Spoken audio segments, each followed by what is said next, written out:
అప్పుల బాధలు వెంటాడుతున్నాయా? అయితే 6 JVR వారి జాతిరత్నాలు ధరించండి. నమస్తే, వెల్కమ్ టు మనం టీవీ.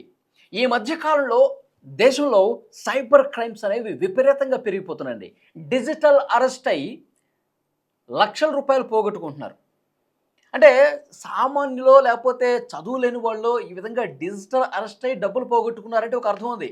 చదువుకున్నోళ్ళు, పెద్ద పెద్ద జాబులు చేసేటోళ్ళు, ప్రజాప్రతినిధులు కూడా, ప్రజా జీవితంలో ఉన్నటువంటి రాజకీయ నాయకులు కూడా ఈ విధంగా డిజిటల్ అరెస్ట్కు గురై భయానికి లోనే డబ్బులు పోగొట్టుకుంటున్నటువంటి పరిస్థితి ఉంది. లేటెస్ట్గా ఒక ఘటన ఏం జరిగిందో మీకు ఒకసారి వివరించే ప్రయత్నం చేస్తా. కర్ణాటక రాష్ట్రం చిక్మంగళూరు ఎంపీ ఎవరైతే ఉన్నారో సుధాకర్, ఆయన సతీమణి ప్రీతి ఇదే విధంగా డిజిటల్ అరెస్ట్కు గురై లక్షల రూపాయలు సైబర్ నేరగాళ్ళకి ఇచ్చేసింది. ఏం జరిగిందంటే, ఒక సైబర్ క్రిమినల్ ఫోన్ చేశాడు.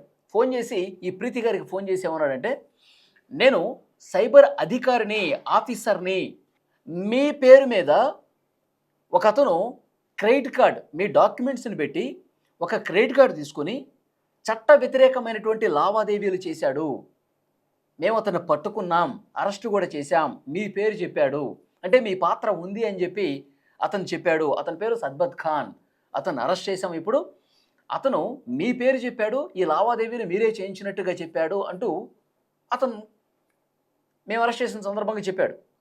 కాబట్టి ఒక్కసారి మీరు వీడియో కాల్ చేయండి. మీరు వీడియో కాల్ చేసి నా దగ్గర ఇతని ఏవైతే డాక్యుమెంట్స్ ఉన్నాయో అవి నేను చూపిస్తాను, మీ దగ్గర ఉన్న డాక్యుమెంట్స్తో ఒకసారి టాలీ చేయండి, దీని వెనకాల ఏముందో మాకు కొన్ని వివరాలు కావాలి, వీడియో కాల్ చేయండి అంటే ఆమె వీడియో కాల్ చేసింది. వీళ్ళు వీడియో కాల్లో మాట్లాడుతూ ఉన్నారు. అయితే డాక్యుమెంట్స్ వెరిఫికేషన్ చేసుకోవడంలో భాగంగా కావచ్చు, లేదంటే ఈ ట్రాన్సాక్షన్స్ ఏవైతే చేశాడో వీడు, మీ పేరుతో క్రెడిట్ కార్డు తీసుకొని ఏవైతే లావాదేవీలు చేశాడో అందులో ఇష్టారీతిన ఆ క్రెడిట్ కార్డు ద్వారా వాడాడు. మీరు 14 లక్షల రూపాయలు ఫస్ట్ మాకు పే చేయండి, 14 లక్షల రూపాయలు పే చేస్తే ఆ డాక్యుమెంట్స్ అన్నీ కూడా మేము వెరిఫై చేస్తాం, క్రాస్ చెక్ చేస్తాం. తర్వాత ఇది ఫేక్ అని చెప్పి నిరూపితం అయిపోయిన తర్వాత ఇతను అంతా ఫేక్ చేశాడు, ప్రీతికి ఏం సంబంధం లేదు ఈ లావాదేవీలకి అని రుజువు చేసుకున్నాక మీ 14 లక్షల రూపాయలు మీకే వచ్చేస్తాయి, రిటర్న్ అవుతాయి. ఆర్బీఐ నిబంధనల ప్రకారం ఈ 14 లక్షల రూపాయలు మళ్ళీ మీకే వచ్చేస్తాయి ఆటోమేటిక్గా అని నమ్మబలికాడు. మొత్తం డ్రామా ప్లే చేశాడనమాట. ఈమె భయపడిపోయింది. నిజంగా నా పేరుతో క్రెడిట్ కార్డు తీసుకొని ఇష్టం వచ్చినట్టుగా లావాదేవీలు చేశాడా, ఇప్పుడు ఇదంతా బయటకు వస్తే మళ్ళీ నా పరువు పోతుంది కదా అనే ఉద్దేశంతో ఆమె భయపడిపోయి 14 లక్షల రూపాయలు వీళ్ళకు కొట్టారు. వీడొక సైబర్ క్రిమినల్, వీడు ఏ ఆఫీసర్ని అని చెప్పి కాల్ చేశాడు కదా, వీడొక క్రిమినల్. డబ్బులు దండుకోవడం కోసం ఈ విధంగా ప్రయత్నాలు చేస్తూ ఉన్నాడు. 14 లక్షల రూపాయలు కొట్టిన తర్వాత ఒక్కసారిగా వీడియో ఆఫ్ అయిపోయింది, కట్ చేశాడు. అదేంటి వీడియో ఆఫ్ అయిపోయిందని చెప్పి మళ్ళీ ట్రై చేస్తుంది, వీడియో కనెక్ట్గా అట్లా. ఇంకోసారి ట్రై చేస్తుంది, వీడియో కనెక్ట్గా అట్లా.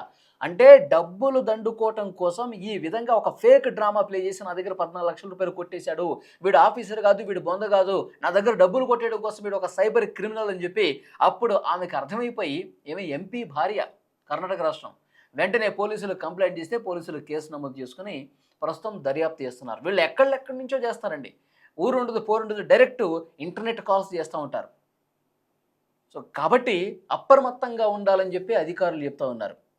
ఎవరో చదువు లేనిలో లేకపోతే ఇంకొకళ్ళో దాని మీద అవగాహన ఉండదు కాబట్టి మోసపోతూ ఉంటారు.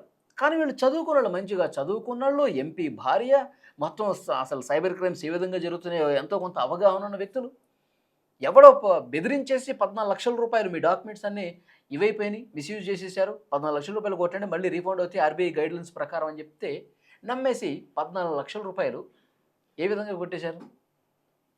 అంటే ఎవరిని ఈజీగా మోసం చేయొచ్చో వాళ్ళకి బాగా తెలుసు.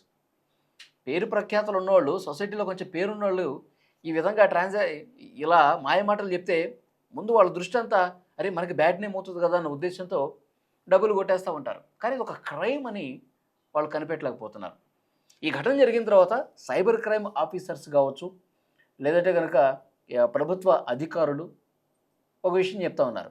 ఎవరు కూడా, ఏ ప్రభుత్వ అధికారి కూడా ఫోన్లు చేసి ఈ విధంగా డబ్బులు పే చేయండి, మళ్ళీ వీడియో కాల్స్ చేసి డబ్బులు పే చేస్తే మళ్ళీ ఆర్బీఐ మళ్ళీ రిటర్న్ చేస్తుంది, ఇక్కడ ఓటీపీలు అడగటం కానీ బ్యాంక్ డీటెయిల్స్ అడగం కానీ ఏ ఆఫీసర్ కూడా వీడియో కాల్లో ఈ డీటెయిల్స్ అడగడు. మీరు అప్రమత్తంగా ఉండండి. మీకు ఏదైనా అనుమానం ఉంటే వెంటనే ఆ కాల్ కట్ చేసి పోలీసులను సంప్రదించండి. దయచేసి మోసపోవద్దు.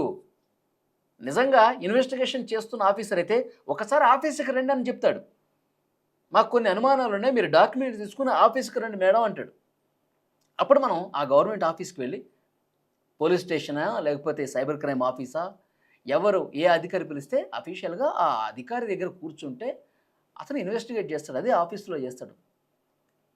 కానీ ఇట్లా ఫోన్లు చేసి వీడియో కాల్లు చేసి డబ్బులు ఇవ్వమని చెప్పి అనటం ఏ ప్రభుత్వ ఏజెన్సీ కూడా ఏ ప్రభుత్వ అధికారి కూడా ఈ విధంగా చేయడు. దీన్ని గుర్తుపెట్టుకోండి, మళ్ళీ మళ్ళీ మోసపోవద్దు అని చెప్పి చెప్తా ఉన్నారు.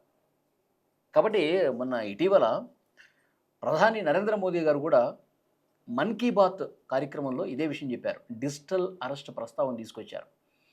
ఈ విధంగా డిజిటల్ అరెస్టులు జరుగుతున్నాయి. మనల్ని ఉన్న పలానా వీడియో కాల్లో తీసుకొని మన డాక్యుమెంట్స్ మన డీటెయిల్స్ అన్నీ తీసుకొని డబ్బులు ఊడ్చేస్తూ ఉన్నారు. మోసపోకండి.